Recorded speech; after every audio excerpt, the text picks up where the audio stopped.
This is Kentucky's Voice Radio, covering the latest state and local issues with Tom Fallbush, Bob Scott, and Jim Waters.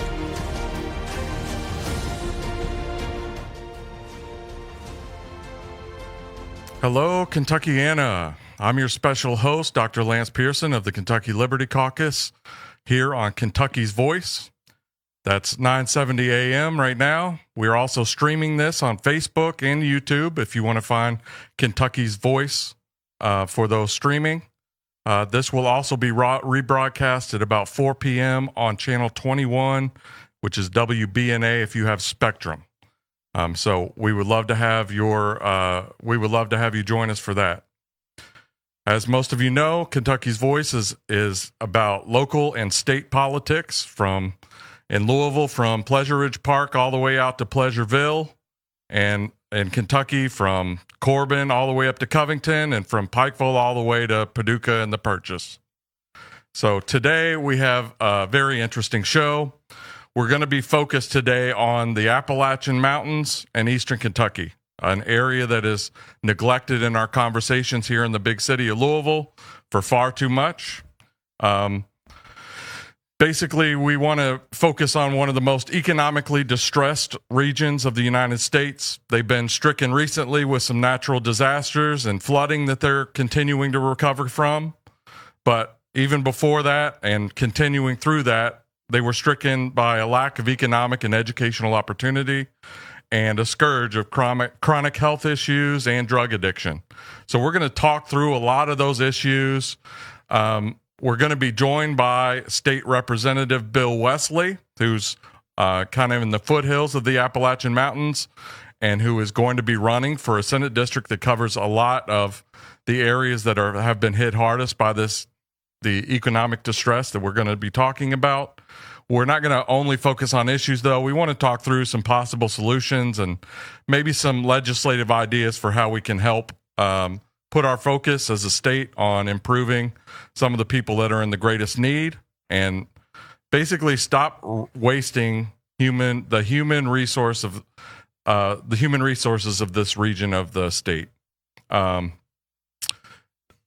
thing that I want to do on this intro is I actually want to just have a second to talk about all of the counties that are affected by this economic distress that Eastern Kentucky and the Appalachian Mountains are going through. The reason I wanted to do this is I think it's a fair bet that most of these 36 counties that are considered by the Appalachian Regional Commission as being in economically distressed conditions are never talked about whatsoever. It wouldn't shock me if there hasn't been a mention of most of these counties in Louisville or Lexington media over the last decade. So I want to at least name the counties that we're really focused on and trying to help improve the lives of the people there. Bath County, Bell County, who one of my guests is actually from, Breathitt, Carter, Casey, Clay, Clinton, Elliott, Estill, Floyd, Harlan, Jackson, Johnson, Knott, Knox, Lawrence, Lee, Leslie. I'm only halfway through. Remember, these are counties that are considered nationally as being in economically distressed conditions. All right, the rest of the list. Letcher County, Lewis, McCreary, Magoffin, Martin, Menifee, Metcalf, Morgan, Owsley, Perry, Pike, Powell, Rockcastle, Rowan, Russell, Wayne, Whitley, and Wolf. So you heard that long list of counties. This might be the only mention that those counties have had on local media in the last decade. And if you're not talking about it, then a lot of the state legislature isn't talking about it. That's something that we're going to address when we bring Bill Wesley on. Our format today is going to be the first segment, talking with Bill Wesley. The next two segments, I'm going to bring on my good friend, John Ross Marcus Cox, to discuss with Bill and I some of the issues about economic development in the region. And the last segment, we're going to talk about some crazy scandals and crime that has recently hit the news coming out of some of Appalachia. Come back after the break. We love having you on. Now, Back to Kentucky's Voice Radio, online at kyvoice.org. Welcome back. I'm your guest. I'm your special host, Dr. Lance Pearson with the Kentucky Liberty Caucus. I'm here on Kentucky's Voice, 970 AM. We also rebroadcast at 4 p.m. and maybe 10 or 11. You'd have to check on Channel 21 on Spectrum. We also have a live podcast stream that's on both Facebook and on YouTube if you just search for Kentucky's Voice. For this segment, we're honored to bring on one of our long-serving state legislators, Bill Wesley. Bill Wesley is a former Marine. Yep. Okay. We just popped up a visual for the people that are streaming this online. You'll be able to see that, but you can tell by his crew cut that he is a former Marine. It looks like he was actually pulled off of a Marine recruitment poster. Bill Wesley has served in the state legislature as a House representative for the past 5 years, going on 6 years. And the thing that he's gained the most notoriety statewide for are his stances on social conservative issues. Bill, you pushed hard for a bathroom bill to keep men and boys out of girls' restrooms. Then he actually wound up confronting a transgender man, about 250 pounds, 6'4", dressed in a white sequined wedding dress, coming out of a women's restroom that had women and children inside it at the state capitol. Just wild stuff. So, Bill, what else would you like the people of Kentucky to know about your background? So I've been a chaplain for about maybe 12 years, 13 years. I pastored for 24. I chaplain on several departments in 5 counties. I love our veterans, but our foster kids. I try to stand for, family values, Christian values. Right. And I think that's very important where I'm from, being not just a conservative, but just a Christian. Right. And we was raised up with these morals and values, and I want to fight for that. Right. And so I know a lot of your platform, you're pro-God, pro-gun, pro-life, pro-self-defense, being a former Marine. Yes, sir. Yes, sir. One thing I want to focus on, just right off the bat, since this overall show is focused on Appalachia, can you just talk a little bit as a very religious man? You said you were a pastor for 24 years. You're currently a chaplain. Can you just talk a little bit about the role and the essential role that the church plays in Appalachian life? And how central is it to the community there in Appalachia? Oh, absolutely. Counting the food banks, programs that they offer through the church for the drug abuse that we see here. Yep. If you pulled the church out, this it would be crucial over here. Right. It would just be devastating. They play a huge role over here of reaching out, just showing compassion. Right. Whenever there's a devastation, like, say the floods. Yeah. When we got hit in eastern Kentucky, it was the church that showed up first. That's right. And, I got a lot of respect for the Salvation Army, because when they showed up, I never understood the ringing of the bell at, like, say, Walmart's, throwing in the change. But, man, they fed literally hundreds of people a day. Right. And knowing a little bit about their background is the salvation, the gospel of Jesus Christ. Right. And so I'm very thankful that, programs like that and the churches that stepped up and came out, because, to be honest, there was a lot of money that was poured into, programs that the government offered, but these people never seen one dime of it. Right. I had people sleeping, Dr. Pearson, on the railroad tracks in Breathitt County. Right. That's great. They had their families in tents, and to neglect that, I don't see why, the neglect has been so huge over here. I just don't. I don't get it. Right. And so, and we'll get into this more in the next segments when we talk about economic development. But how have you seen how have you seen the church basically changing over the last 2 decades as the coal jobs have left, as opioids have moved in, all of the struggles that are going on in Appalachia? Like, how have you seen the role of the church change? Are you seeing attendance grow, or are people becoming disillusioned and they're turning to drugs and that's taking the place of church?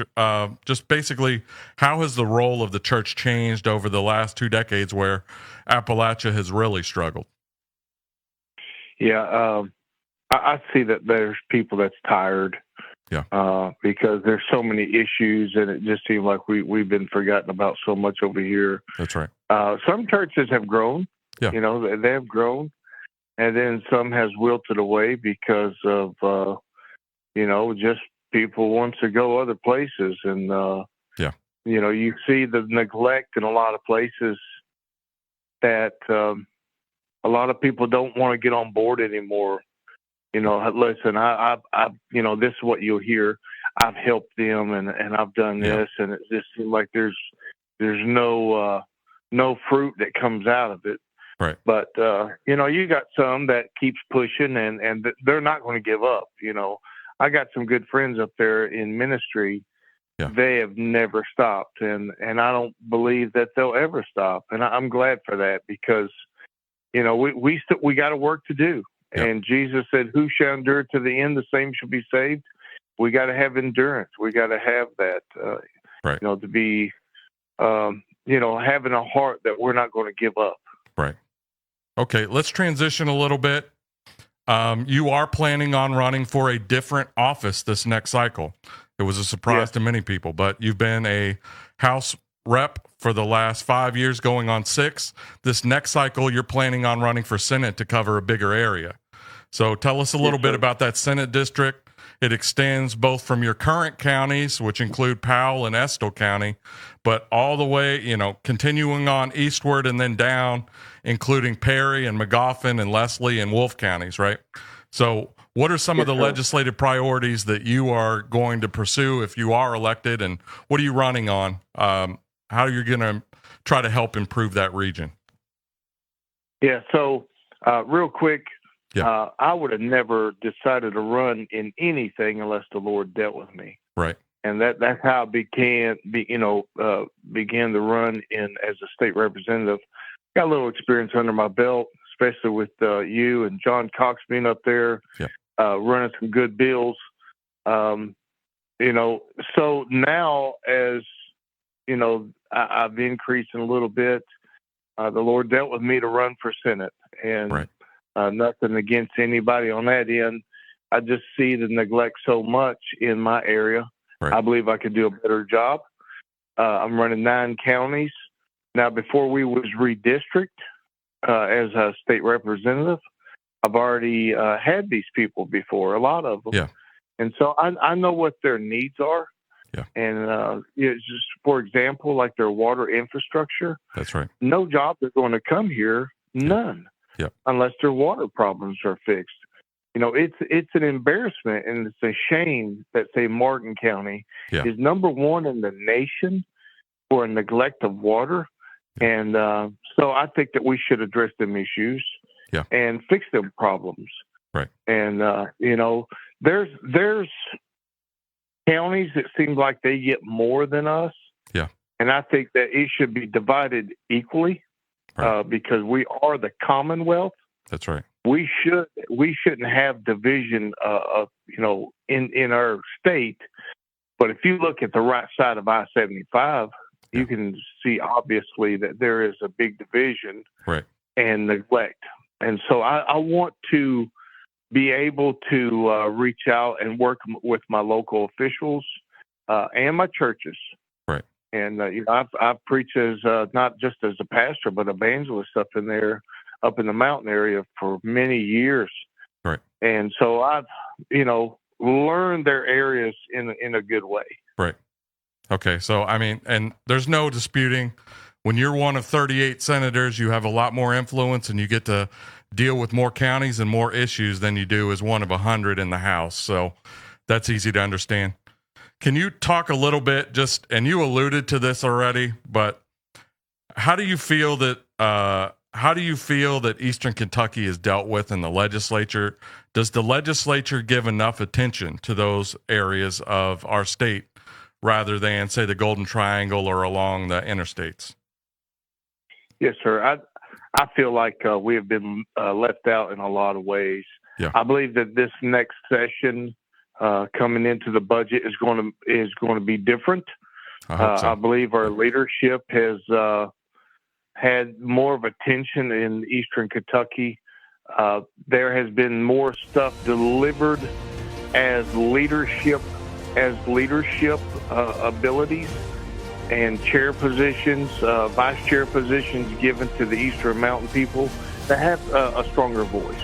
Right. And so I believe it's going to be different this session. Okay.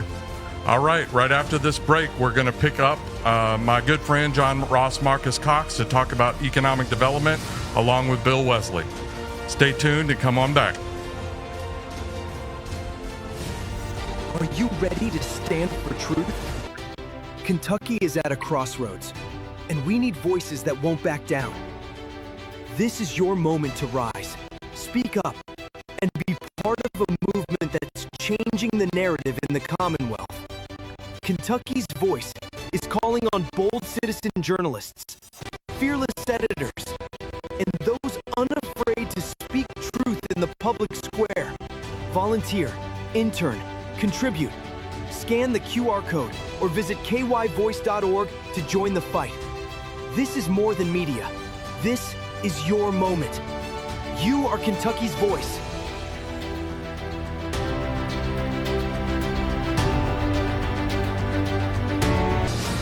Now, back to Kentucky's Voice Radio, online at kyvoice.org. Welcome back. I'm Dr. Lance Pearson, your special host on Kentucky's Voice. We're on 970 a.m. until noon. We will rebroadcast on Channel 21. That's on Spectrum. If you have Spectrum, that's WBNA at 4 p.m. and maybe 10 or 11. You just got to check. And then we're also live streaming this on YouTube and Facebook. You can find these videos later on the Kentucky's Voice YouTube channel. All right. Today we're talking about issues that are facing Appalachia, Eastern Kentucky, which is often neglected in our conversations. I'm honored to bring on a special guest that we've actually had on the program before. He's my very good friend, John Ross Marcus Cox. It's a mouthful there. He's got 3 first names. I don't know how that happened. You can find him on X at Way Too Much JRMC. Those are his initials. So Way Too Much JRMC, and the 2 is a number, not spelling out TWO. So Way Too Much JRMC. So John Cox grew up in Bell County, which is in far southwestern Kentucky, all the way up through college. I'll let him talk a little bit. Let him talk a little bit about his background and his connection to Appalachia and why he knows these issues that are facing it so well. So, John, welcome on. I appreciate having me back on, Lance. So, yeah, I mean, as far as products of the last 25 years of Appalachian culture, I feel like I'm pretty much the poster boy for it. You know, grew up 80s and 90s. My dad, my biological father died of a drug overdose. Wasn't really around for my mother. For my mother, I was raised by my grandparents. My grandparents and my mom. He worked in the coal mines. Didn't have a high school diploma. My mom remarried.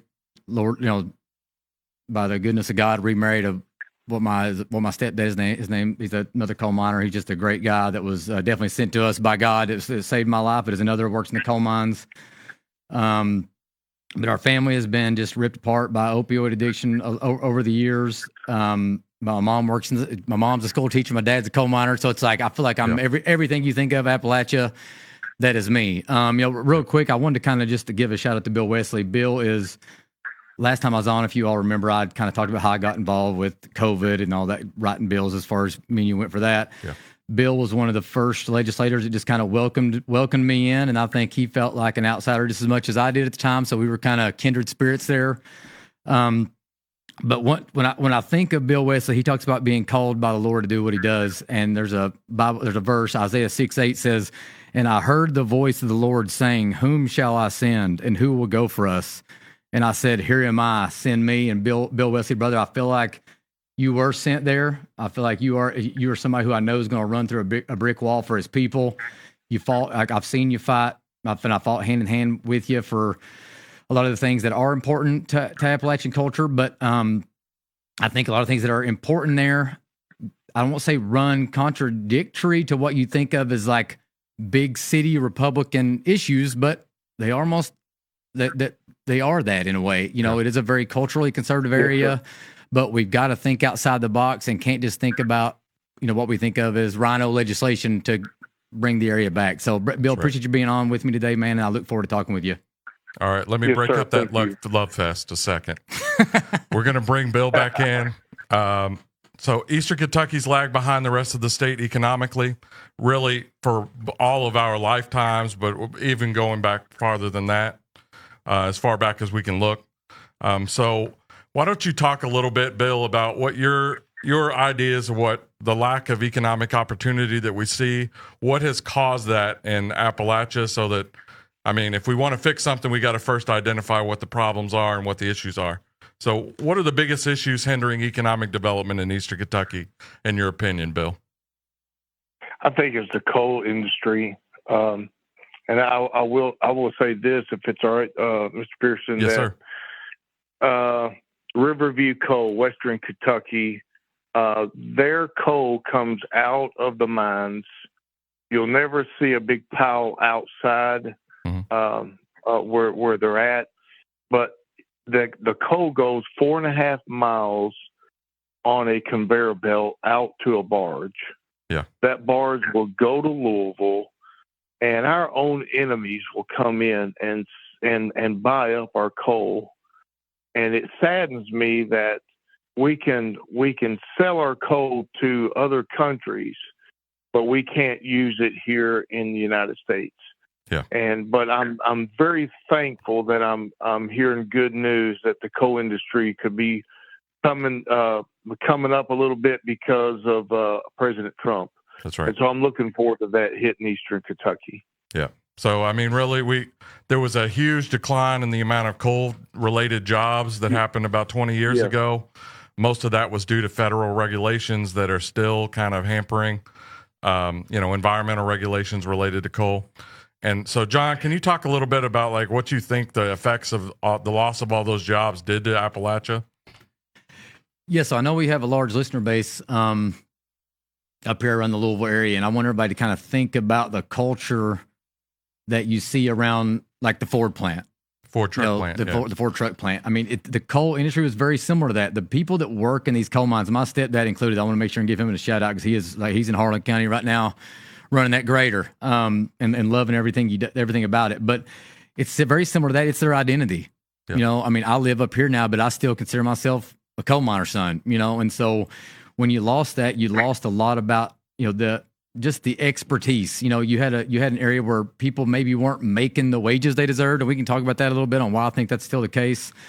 But the fact that they loved what they do, they knew what they were doing, and they knew that a very few number of people in the world knew how to do it. Right. And so when you lose that, you lose a lot of your identity. And again, I've told you this before, Lance, coal isn't the only answer to the area, but I think when you take away a place's primary economic development engine and the thing that people consider part of their identity, you're obviously going to have ancillary effects, and then you're going to see the crimes of despair and the drug addiction and all that is just going to come along with it. Yeah. You know, so I think that's the best way I know to explain it is just kind of looking at the culture around the Ford plant up here. You know, it's very similar. And just for perspective, ultimately the Ford truck plant employs almost 9,000 people, which is, it's crazy that there's that many jobs that come out, and that's not even counting all the ancillary jobs. Mm-hmm. And so coal, when it was booming, we were talking in the tens of thousands of jobs. We're down to probably less than 5,000 coal jobs in Eastern Kentucky right now. And so not when you lose all those jobs, you basically are taking away a community's purpose. Like, you're no longer a coal miner because people don't have coal mine jobs. You're also taking away all that economic stimulus. those tens of thousands of people that would have had a steady paycheck no longer do. A lot of them are living on government assistance and they don't have disposable income. And it just has a cascading effect where it affects all those other industries. Let me go on to the next thing. So if we, I don't know how many of those coal jobs are coming back. I'm hopeful, but we'll see. But ultimately, we need other businesses to either come in or be developed in Appalachia. So what are some of the barriers that might keep businesses from coming into Appalachia? And we'll run into the next segment with this. Bill, what are your thoughts on that? I would say the roads and the water infrastructure, sewage. Mm-hmm. There's a lot of, it's like the road issues. If we don't address these issues, who would want to come to this area? Because we got to be able to move the product and, be able to have access into these areas from these other counties for the jobs. Yeah. We've had a meeting up there with some CEOs. They wanted some incentives, just like any other company would. Yeah. And when they came, they was looking for certain things that, because we know that the work ethic is there in Eastern Kentucky. We know that because a lot of people on the left side of I-75 are depending on the workers that are driving an hour and a half to 2.5 hours one way for a good paying job. So these companies knows that. And so when they came in, they was looking for certain things, and it was roads and the water and sewage infrastructure. Right. I mean, the bottom line is, are you going to bring a business in somewhere where you can't transport your products out? You can't get your resources in to make those products, and you don't have steady water? No. All right, we'll pick up the conversation right after the break. Thank you for joining on Kentucky's Voice. Now, back to Kentucky's Voice Radio, online at kyvoice.org. Welcome back. I'm Dr. Lance Pearson with the Kentucky Liberty Caucus here on Kentucky's Voice, 970 AM. I'm joined by State Representative Bill Wesley, as well as my good friend John Ross Marcus Cox. We're talking about issues affecting economic development in Eastern Kentucky. At the very end of the last segment, we talked a lot about infrastructure. If we don't have the infrastructure in place, how are we going to get businesses to move in? And so I just want to talk about two specific examples. The people of Eastern Kentucky have been promised the Mountain Parkway, basically turning a connection from the east into the Pikeville area into a 4-lane highway for a decade. In theory, some of that is finally getting completed in the next year or so. And then there's been a federal plan to possibly make an I-66 that runs all the way from Western Kentucky all the way through to Eastern Kentucky into Pikeville, connecting a lot of the existing roads and bridging those connections.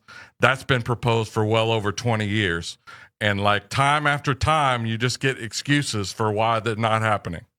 And so that's basically what I can understand, all the frustration that Eastern people in Eastern Kentucky have and trying to bring businesses in.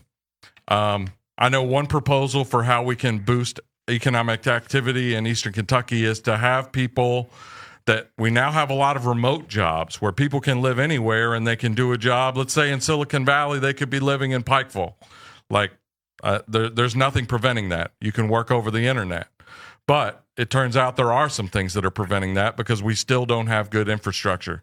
So, Bill, what are your thoughts on that? The possibility of people coming in and enjoying the natural resources, and it's a great place to live in Eastern Kentucky, but maybe working remotely. What are some of the barriers there?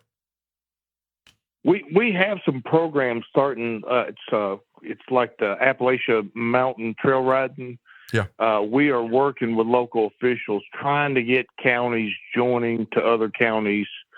That way it would draw in extra people into the tourism part. Yep. It'll give opportunities for local residents to open up campgrounds on their land. Yep. People want that kind of outdoor visit from the city, if that makes sense. Yeah. We're trying to cut off, say, from northern, Ohio, coming in through Kentucky, taking I-75 south to go to Tennessee. with all their, their buggies and their side by sides. We can do something. We got a lot to offer here in Eastern Kentucky. We got a lot of good hunting, fishing, a lot of outdoor activities. Right. And I believe in the Red River Gorge, Dr. Pearson, we got the number one cliff hanging and climbing in the nation. And so people from all around the nation and even parts of the world will come in to the Red River Gorge. We got beautiful trout fishing down there. I mean, it's amazing.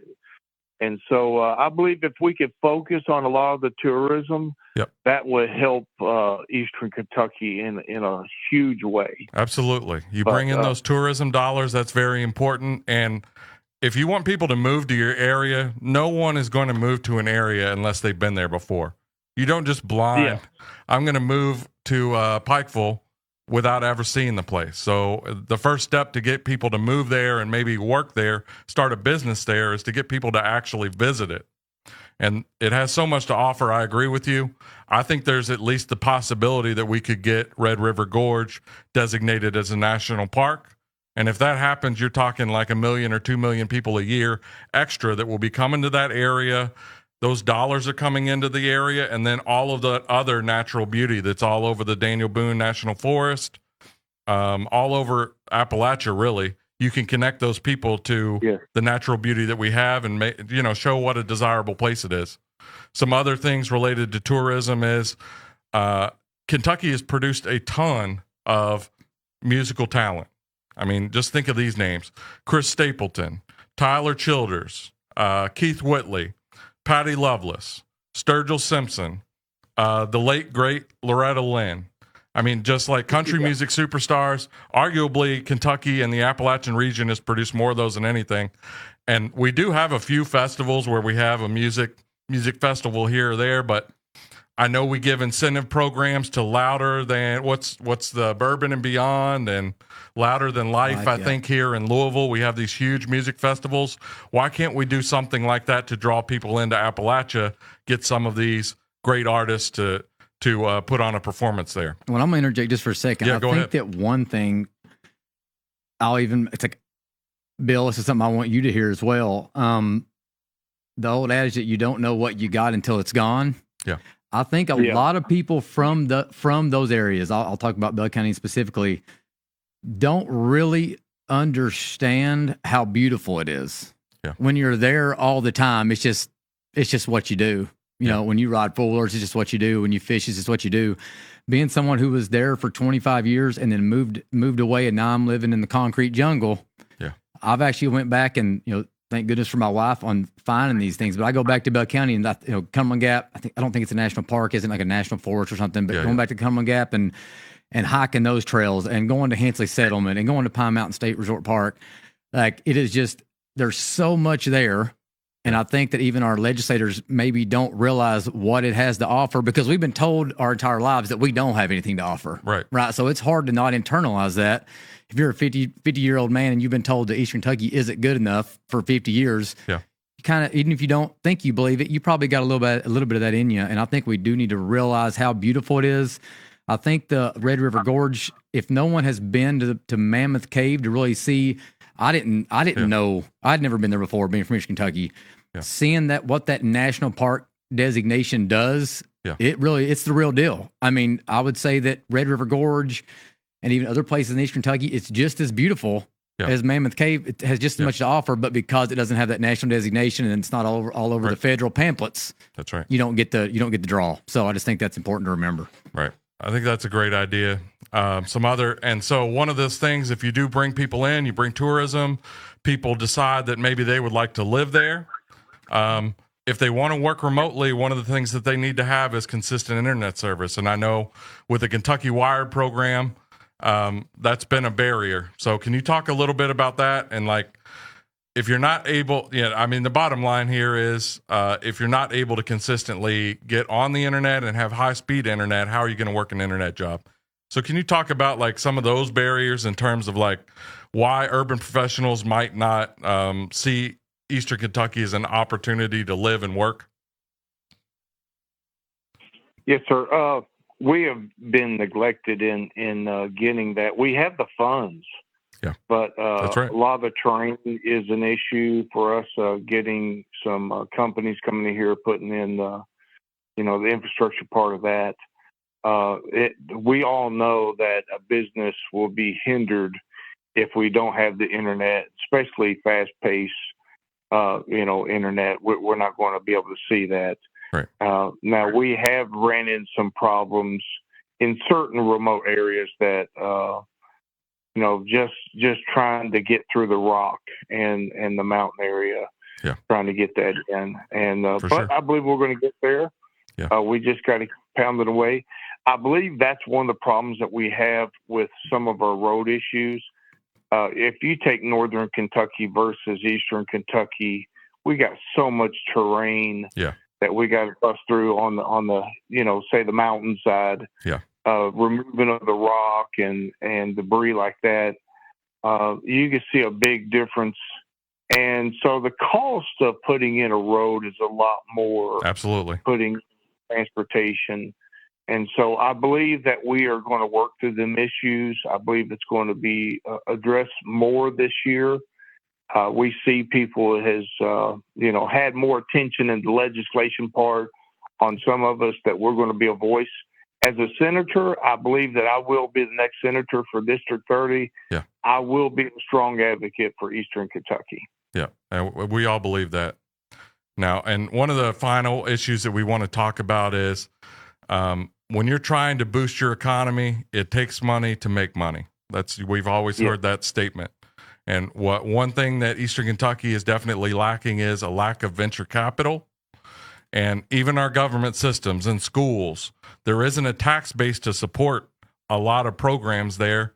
And so if you don't have, if your local government doesn't have the money in order to build out things that are attractive to bring in businesses, they're not going to move there. So can you talk through some of those issues? And we've talked through some of these ideas for how we can increase the tax base for some of these Eastern Kentucky counties.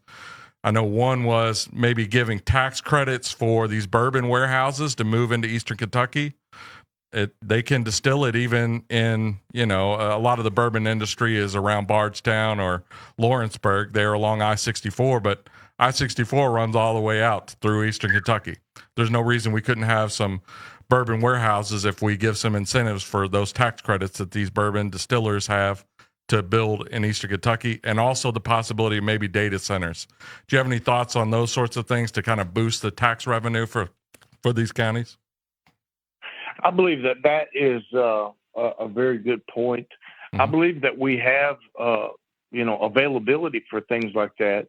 Yeah. And I believe that after we start bringing in some, good water infrastructure programs over here and paying more attention to that, investing more into the roads, I believe that we can offer more on the incentivized side to bring in more companies.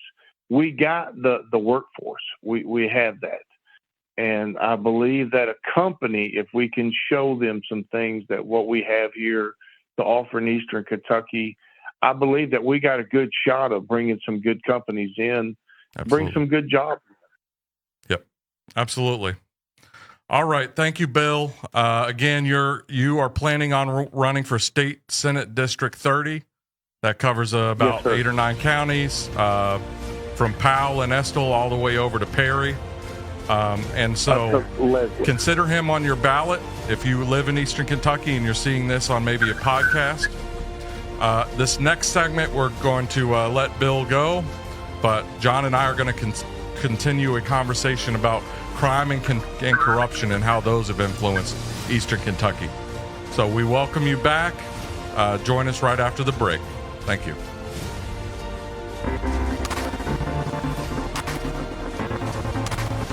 Kentucky's Voice is your home for real news, real people, and real answers.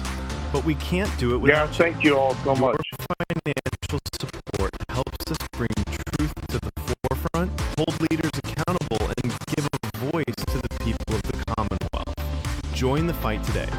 Give online at kyvoice.org or text KYVoice to 53555. Every gift makes a difference. Stand with us. Speak up. Stay strong. You are Kentucky's voice.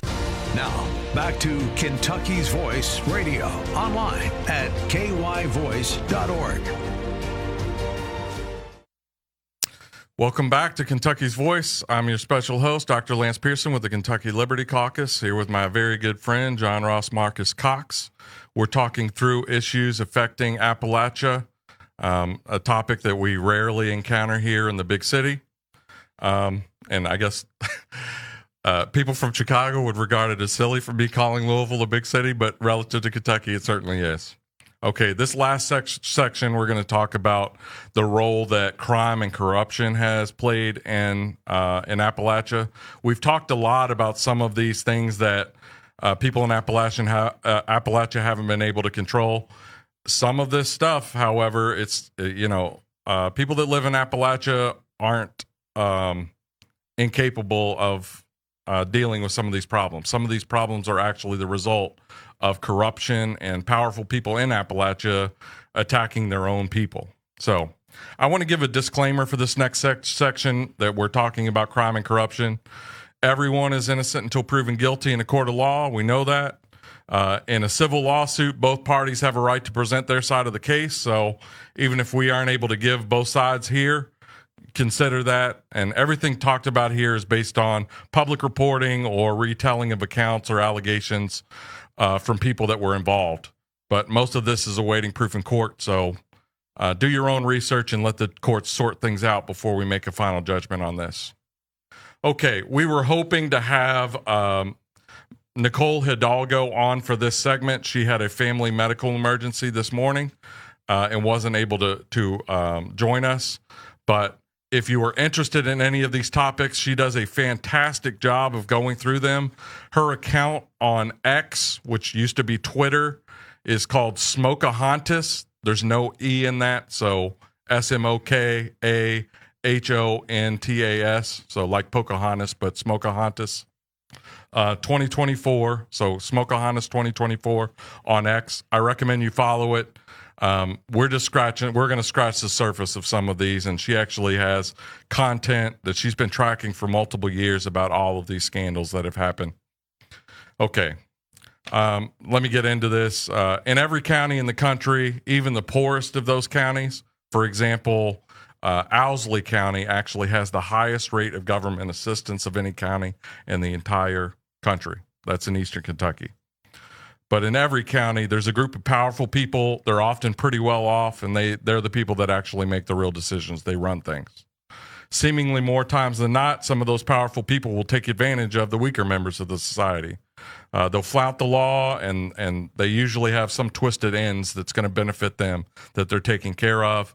This happens everywhere, and Appalachia is no different. Just this week, there were two incredible stories. To me, they were incredible. In the Lexington Herald-Leader. The first was about Mayor Randall Weddle of London, Kentucky. Previously, he was caught having members of his family and or his company, he has a large company as well as being mayor, using company credit cards in order to make tens of thousands of dollars in donations to Governor Andy Beshear. He was subsequently impeached and thrown out of office by the London City Council. However, just this week, I think yesterday, a circuit court clerk determined that they didn't have enough reason to kick him out of office. So now this person that has had some very questionable behavior is coming back to be the mayor of London, Kentucky.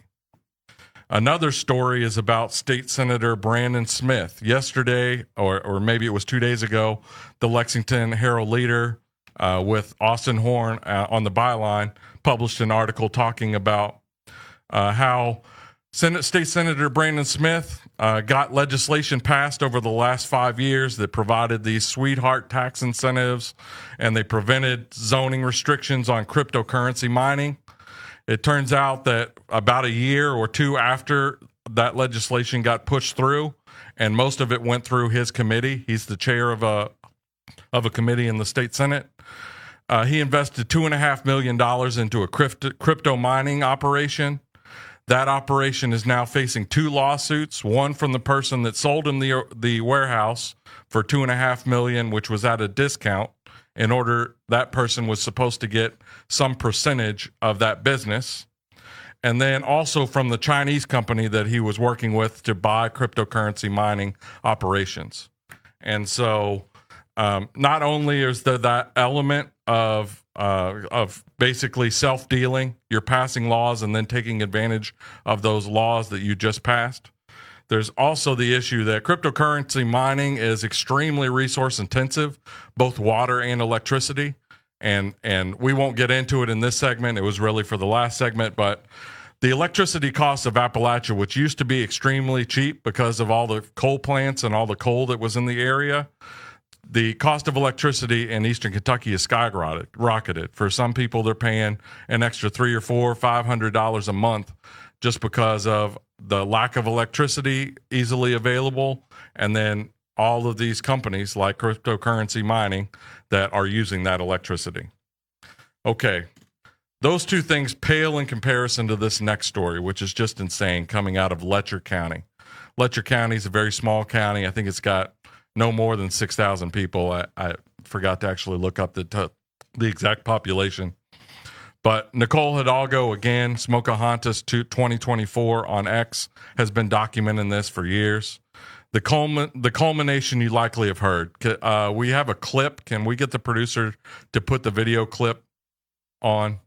Bartley claims the former sheriff tried to contact his wife and daughter multiple times that day because he genuinely feared their lives were in danger. Bartley stated this was because of alleged threats being made toward Steins due to what he knew about events that had happened within the courthouse. He explained the main concern centers around a civil lawsuit filed by Sabrina Adkins, who was sexually assaulted by former sheriff's deputy Ben Fields. Steins was named in the lawsuit as a defendant for failing to adequately supervise Fields. He also noted that Steins and Mullins were not good friends, saying, quote, "I think that their relationship was centered pretty much solely on their profession." We reached out to Bartley and prosecuting attorney Jackie Steele ourselves, but did not hear back.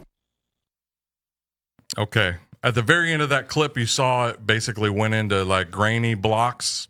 That was the county sheriff, whose name is Sean Mickey Steins, the man that was in the gray shirt. He shot the sitting district court judge, a man by the name of Kevin Mullins, dead. Shot him multiple times at point blank range in the judge's chambers. He basically walked over, made sure the door was locked, pulled out his gun, and just in cold blood executed the sitting district court judge. Now, that in itself is shocking. I can't recall the last time we had something happen like that nationally, but especially in Kentucky. But that's only the tip of the iceberg. Some of the backstory. The thing that apparently sparked this altercation was there was a civil suit filed by a woman named Sabrina Adkins. She filed that suit against the deputy sheriff, a person that was under Mickey Steins, by the name of Ben Fields. That civil suit that she filed also included the sheriff himself, Mickey Steins, for a lack of training and oversight of his deputies and for failing to respond appropriately to the allegations that were made. And what were those allegations?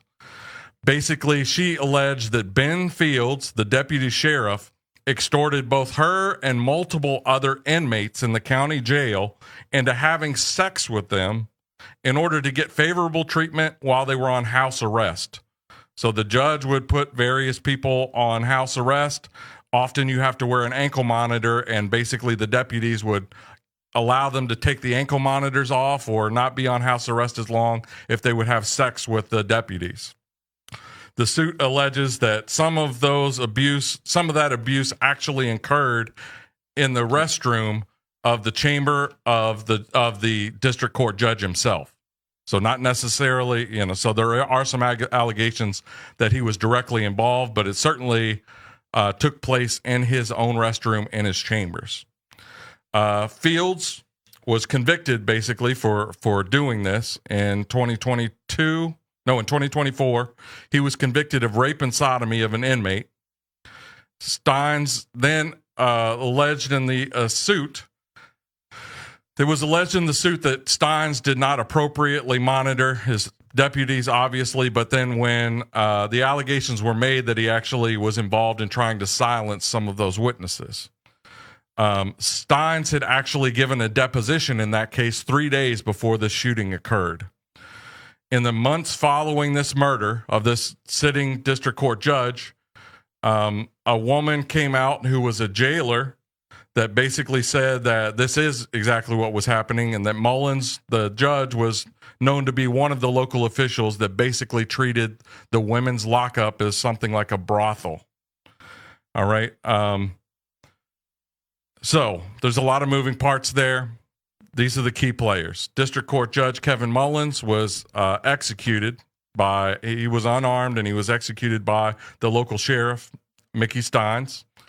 The deputy sheriff seems to be the biggest villain in this story. And again, these are just allegations. No one has been proven guilty except for Ben Fields himself for rape and sodomy. He spent 6 months in jail for that.